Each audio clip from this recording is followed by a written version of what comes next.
Welcome to the Tipping Point Show. I'm Jimmy Evans. I'm so glad that you've joined me today. We have a great program today. I have a special guest joining me again.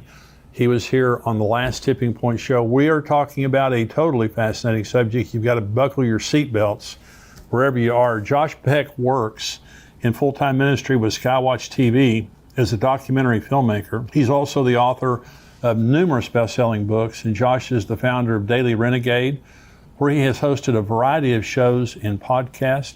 And he's been featured on numerous television and radio shows. And we're talking again on this program today about Abaddon Ascending, Josh's book that he wrote along with Thomas Horn.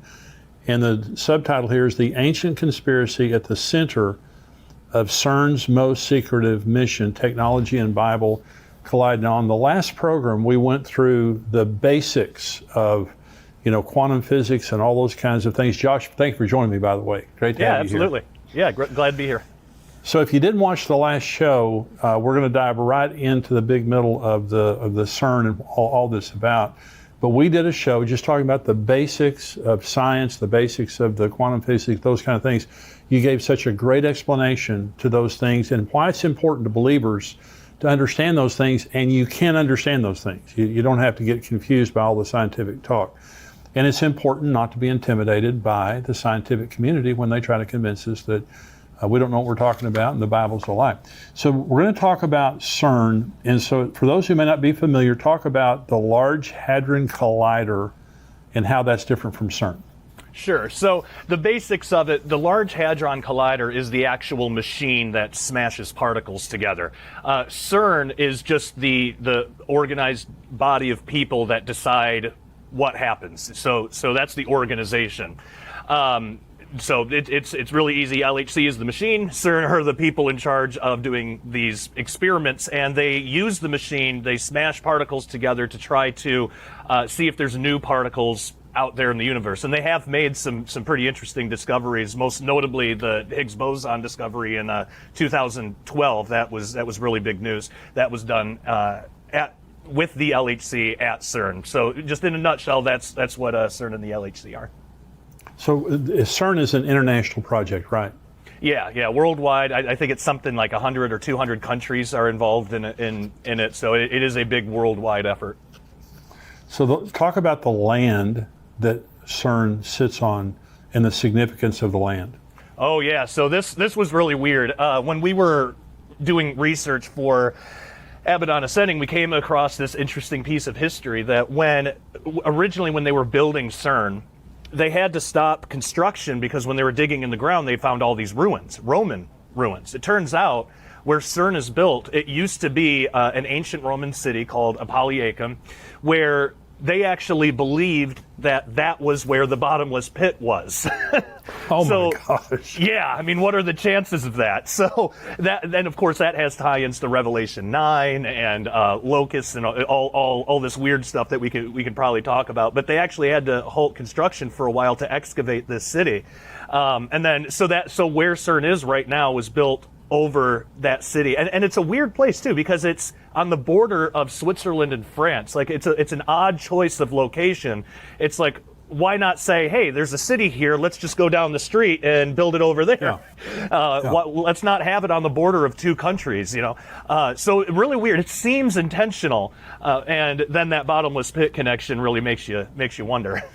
Well, we're going to get to the bottomless pit here in just a little bit. It is a fascinating. I'm telling you, because I have known about this for many years. I have not understood it as fully, certainly, as you're going to explain it on this show. But it's troubling. I mean, it's troubling to a very, very large degree when you understand the implications of what they're doing there, and even where it is. I mean, where they think there's a bottomless pit. So talk about quantum field theory, and what does it have to do with CERN? Yeah, so quantum field theory to date is the most accurate science that we have available to us.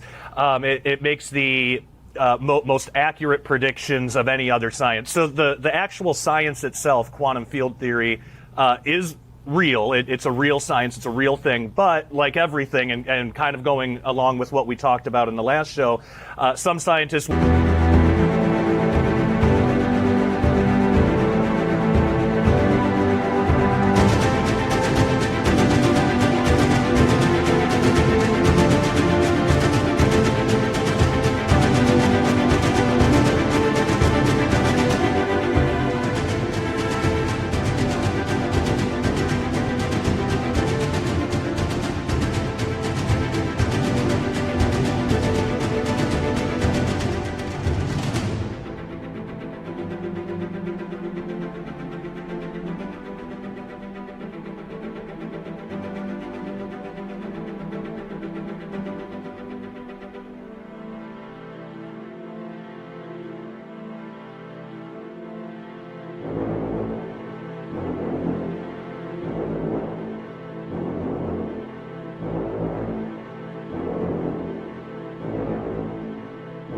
will take it too far and they'll say that it disproves the afterlife and stuff like that. It's just ridiculous. None of that interpretive stuff is true, just the actual science. So that's a really important discovery. But of course, because this happens in pop culture and scientists do this kind of stuff all the time to be sensational, they gave it a name, the God particle, for really no good reason. They called it that.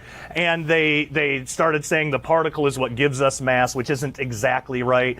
And so that story kind of blew up and went all over the place, and a lot of people had a lot of misconceptions about what was actually discovered, because again, scientists are going to have their own interpretations on everything. I mean, I'm sure there were probably scientists saying that, this somehow disproves God too, like every scientific discovery does somehow. But the reality is, it just shows us as Christians, wow, this is how God actually created stuff, and it's genius. It's a really genius way to go about it, instead of having little bits of matter. So that's how the LHC works. That's a basic, just what quantum field theory is. It just says that particles aren't little pieces of matter like we would think about. They're just spikes in a field that's around us all the time. So it's pretty interesting. It's extremely interesting. Now, we've done the prior program, and we've been talking up until now. Now, this is where it gets very, very interesting. Now, this book is called Abaddon Ascending, okay? And that's for a reason. And my next question is CERN trying to open a portal? Now, you said earlier the ground that they are building on is, they believe that's where the bottomless pit is, okay? And so are they trying to open some type of a portal, do you believe? I think that within CERN, probably 99% of the scientists that work there just want to learn about the universe, and that's about the extent of it. But there does seem to be certain people, perhaps in the leadership, but there does seem to be certain people who are interested in using this to open some kind of portal. In fact, their science director, Sergio Bertolucci, just came out and said it a few years ago, said that there's possible unknown unknowns out there, and they have plans, future plans, with possibly the LHC at CERN, but maybe another collider that they want to build later. But they have plans where they want to probe and map out extra dimensions. So when a scientist says extra dimensions, when you really drill down into what they're saying and the concepts they're putting out, it's basically what we would think of as like the spirit world or spiritual reality, heaven, hell, that kind of stuff. We're basically talking about the same thing, just with different terms. So with them wanting to basically, stabilize some type of portal and either communicate with or send a machine in, or I don't know how they would go about it, but they want to make some kind of contact with whatever's out there and try to map out that area of extra dimensional reality if they can. So that is disturbing, because even though the scientists are doing that, even if they just have a purely secular worldview and they're just thinking it's just extra dimensions of reality, they don't know what they're messing with. And that's right. Unfortunately, hubris in the scientific community is a big problem, so they tend not to worry about things like that, because the Bible, that's just silly fairy tale myth stuff. That's kind of a lot of their attitude around it. So really what they're doing, though, whether they know it or not, if they're going to try to do this, that could be, that's essentially praying to false gods. That's communicating with evil beings, because good angels aren't going to communicate back except to say, repent and accept Jesus as Savior or something. Well, they're dealing with the devil. So talk about, there's a communication system that you talk about using gravity that they're toying with, or they could be using. Talk about that. So the graviton, what they've discovered just in the mathematics describing how a graviton would work, is that it's got this strange ability to be able to escape our 3 dimensions of reality and go into other higher dimensions of reality if they exist. So 4-dimension, 5-dimension. And that's possibly why gravity is so much weaker. Well, the idea of this communication device is to take gravitons, one after another in a string, and affect the spin. So you have one that spins up, one that spins down, and create like a binary code, like Morse code almost. And string a message together, send it through, and see if there's any kind of answer that comes back. So that's actually horrifying, because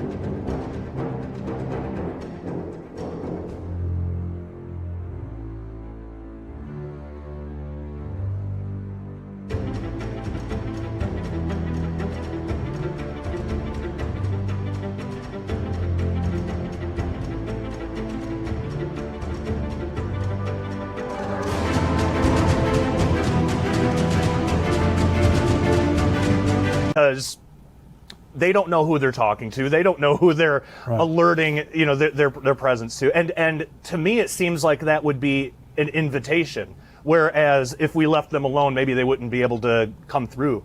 And I put forth the idea in the book, could this possibly be what causes Revelation 9? Like, is it something like the Tower of Babel incident where God says, you know what, you want these false gods? Fine, you got them. We're going to put them, scatter you across the world. I'll take Israel. You got the corrupt gods, false gods, little g gods, which is why we have all these religions. Is it a repeat of that where you have ignorant people not knowing what they're messing with, communicating or attempting to communicate with false gods? And this would be during the tribulation, but God says, all right, fine, you want them, you got them. And then Apollyon, Abaddon, you get the locusts, they all come through. Could that be the spark that ignites the whole Revelation 9 scenario? And I put in the book possibly that it could be something like that. So it's interesting that we live in a time where something like that is actually possible today. Yeah.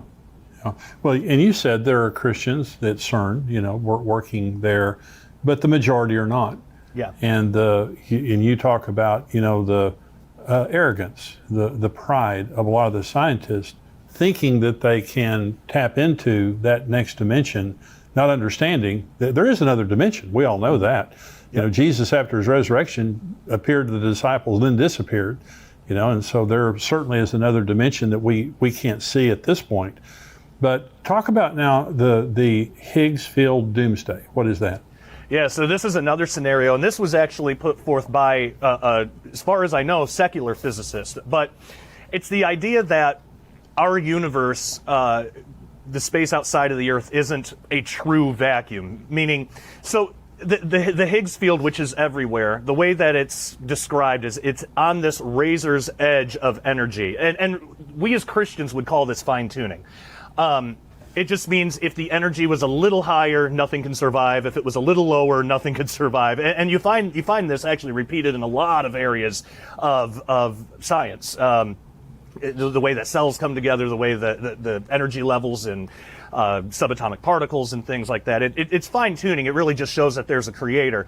But physicists who don't believe that, they look at this and they think, well, what if something tipped that scale? What if the Higgs field, what if something did actually give it a little too much energy? What would that look like? Because there's fears that CERN, or the LHC at CERN, could cause this type of domino effect. So the idea would be that in a localized part of the universe somewhere, whether out in the reaches of space or maybe caused at CERN because of an experiment or something, that the energy level would increase just enough where it has this cascading effect. Now, what that would mean is the Higgs field would ramp up to maximum energy, and like we talked about before, the Higgs field is what determines mass. So if you have a higher Higgs field, you have higher mass, you have a higher interaction for mass, which means stars become more massive as this bubble of energized Higgs field expands. Stars would become more massive, turn into black holes. It would actually get to the point that even quarks, even the smallest particles that we know of, would become so dense and heavy they would turn into miniature black holes. Nothing could survive this. Every particle in the universe would eventually become its own black hole and would connect with all the other black holes, and the universe would become what scientists would say is a true vacuum in which nothing can really exist. At least nothing that we know of so far. Now, what's interesting is I don't believe that that's going to happen before the return of Jesus or anything, because nothing would survive. We have the book of Revelation. We know how it ends.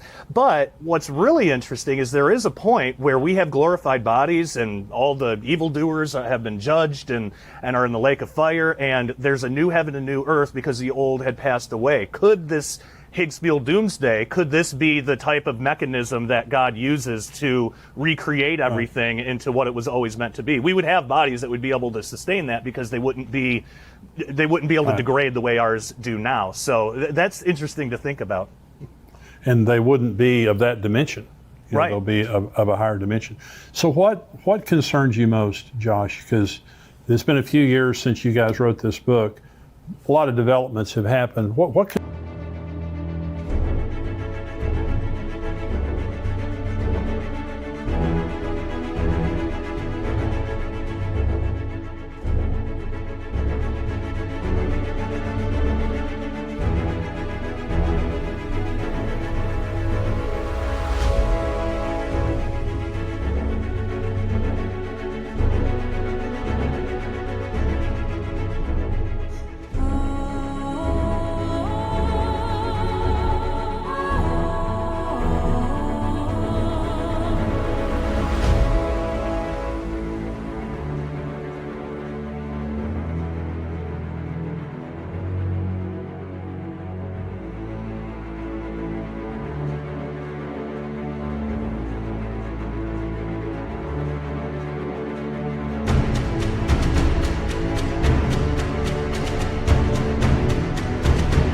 concerns you most that's happening in the world today?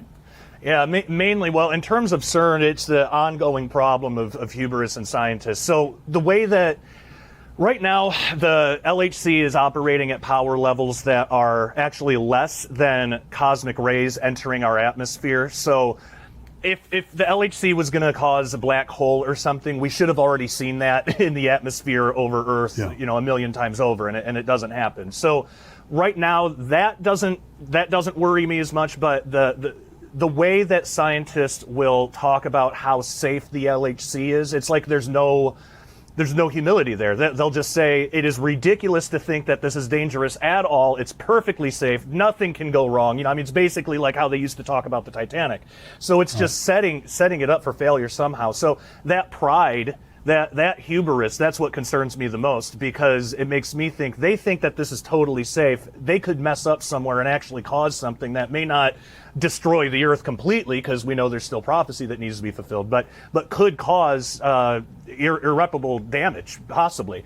And if they can't foresee that because of their own pride, then that's a huge concern. So just that ongoing problem. I'm glad that there are at least a couple of Christians at CERN, maybe that don't have as bad of a pride problem, but by and large, I think just kind of the reckless way that the LHC could be used, either now or in the future, that does concern me. So they have some type of a statue in front of CERN that has some kind of a spiritual significance. Is that right? Yeah, it's Shiva the Destroyer, actually, and it comes from I believe the Bhagavata Purana or one of the Hindu texts, I believe. But basically, it's a cosmic entity, in that religion, a god that destroys reality and recreates it. Which is what a weird gift. This was given as a gift to CERN. What a weird gift. And when you look at this thing, you see this cosmic entity. It looks like she's coming out of a portal. I mean, there's like the circle thing, and every element of it has meaning, and I talk about all that in the book. But just the imagery around it, and the story about undoing reality and recreating it. It's like, man, what are the true purposes over there at CERN? Because that's again, that's a weird gift to give. Yeah, and if you're pure scientist, why do you need that imagery? And it was a gift, but Yep. I'm going to destroy and put everything back together. Well, it's been a fascinating conversation with you for the last 2 weeks. And for people who are watching this, and you're a Christian out there, and you say, how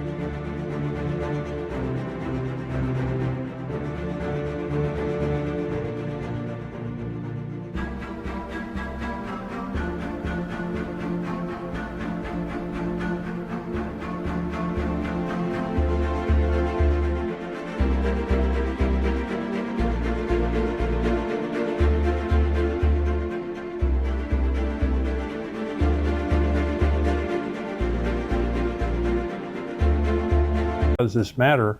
Well, it's going on at a very important time in human history, and what they're doing there it's a tremendously powerful thing. Isn't that right, Josh? I mean, this is a very powerful thing.